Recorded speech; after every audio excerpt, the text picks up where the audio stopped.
So this is made out of a 3-inch strip of tulle. And the hardest thing about making these Scrubby, excuse me, is learning how to manage this tulle. So the very quality of this tulle that makes the Scrubby abrasive and wonderful to clean our cast iron with, it is also the same thing that makes it a little bit challenging to work with. So you really have to pull on it and tug on it, and if you need to, you can twist it just a little bit, and that helps to make it slip through the loops that you create when you're crocheting.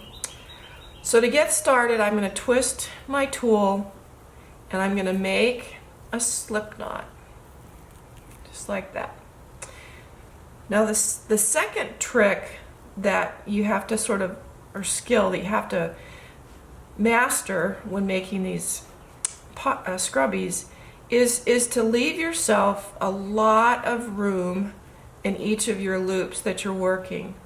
The looser you can work this, the better, because these little tiny I don't know what do you call them, the cut edge of the tulle catches on itself and it wants to kind of hang up on it. So the looser you can make your loops, the easier it is for you to pull the tulle through itself. The other thing is sometimes you just really have to yank on it. So it takes a lot of strength in your fingers to manage it and hold on to it. So don't be afraid, just go ahead and pull on it. It's pretty tough stuff. If you pull really hard, it will break, but it's not like regular yarn that slides nicely through the loops. So the first tip is to twist the tulle, and the second tip is to leave yourself a lot of room in each loop. The looser you can do this, the better. All right, so to start out, I'm going to chain 3. So I have 1, 2, 3.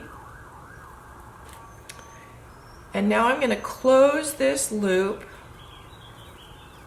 And before I do that, I want you to see how I'm sticking my middle finger through the back side of that loop, and I'm going to try to hold on to it with my thumb, and that's to keep this center piece open. If I don't do that, then I lose that inner loop. It's harder to see it. Okay, so I've chained 3. You can chain 3 or 4, but 3 is pretty good.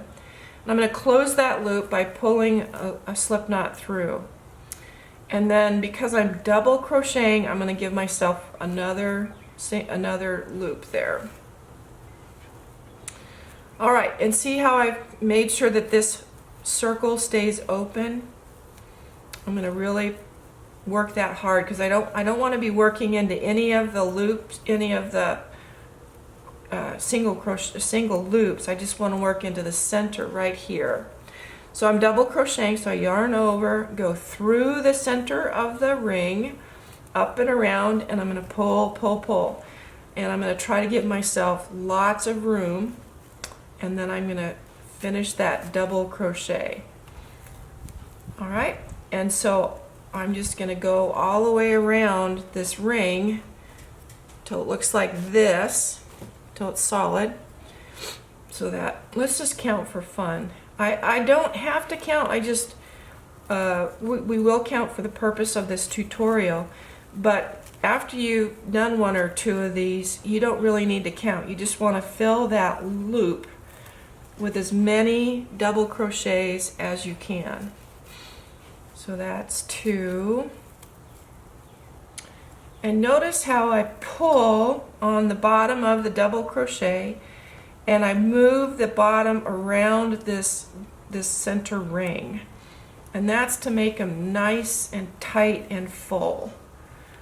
So here's 3, 4, 5,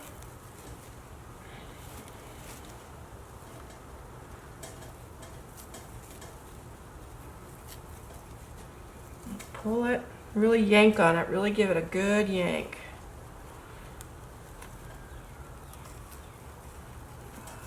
While I'm doing this, I want to dedicate this tutorial to my sweet friend Martha.